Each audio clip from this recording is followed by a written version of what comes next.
Kasus positif virus corona di Indonesia terus bertambah selama hampir 1 tahun ini. Rasio positif belum menunjukkan penurunan dengan persentase 29,4% yang masih jauh dari standar Organisasi Kesehatan Dunia yang menetapkan angka 5%. Pandemi COVID-19 menyebabkan peningkatan angka pengangguran, memberikan dampak yang cukup signifikan terhadap perekonomian. Banyak masyarakat yang mengeluh dan terhenti aktivitasnya karena pandemi. Dan ini terjadi hampir setiap negara di dunia. Kurangnya perlengkapan kesehatan menjadi salah satu masalah saat pandemi ini. Banyak berita negatif di media-media yang menayangkan tentang COVID-19, sehingga terlalu banyak juga berita-berita masuk dalam pikiran yang bisa jadi sampai dapat menurunkan imunitas dan kesehatan tubuh kita. Sehingga imunitas tubuh yang lemah lebih rentan terkena COVID-19.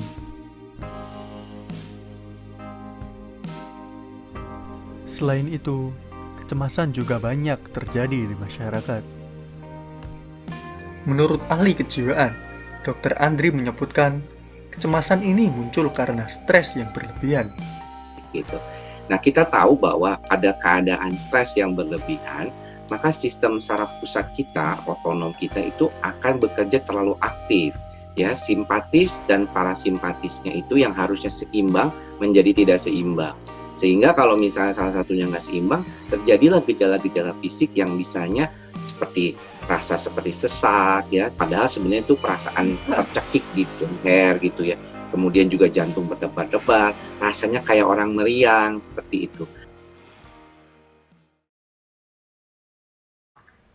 Pandemi ini juga berdampak ke beberapa aspek penting yang memang harus terus berjalan. Salah satunya adalah aspek pendidikan.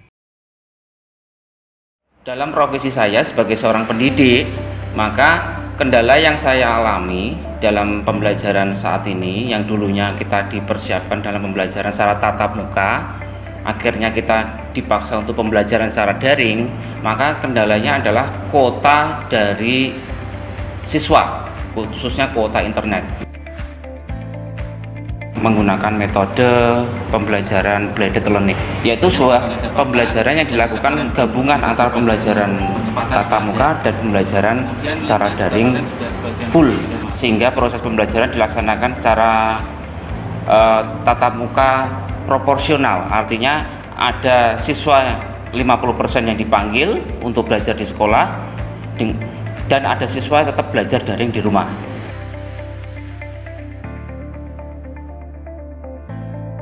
Saya sebagai pelajar cukup kesulitan untuk melakukan pembelajaran pada saat ini. Dalam proses belajar daring ini, saya merasa sebagai murid sekaligus guru untuk diri saya sendiri dalam proses memahami materi yang telah disampaikan.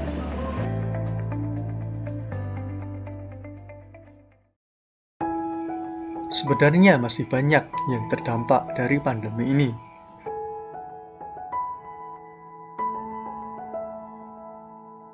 Banyak pihak yang melakukan gerakan sosial untuk membantu satu sama lain, mulai dari membagikan sembako sampai penggalangan dana pun dilakukan. Lantas, kita semua pasti bertanya-tanya, kapan pandemi ini akan selesai? Menjaga diri sendiri dengan meningkatkan imunitas dan kesehatan tubuh dan selalu menaati protokol kesehatan yang berlaku sangat penting untuk dapat menjauhkan resiko terkena COVID-19.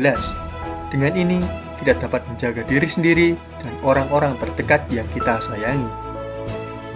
Kenali dan mulai dari diri sendiri.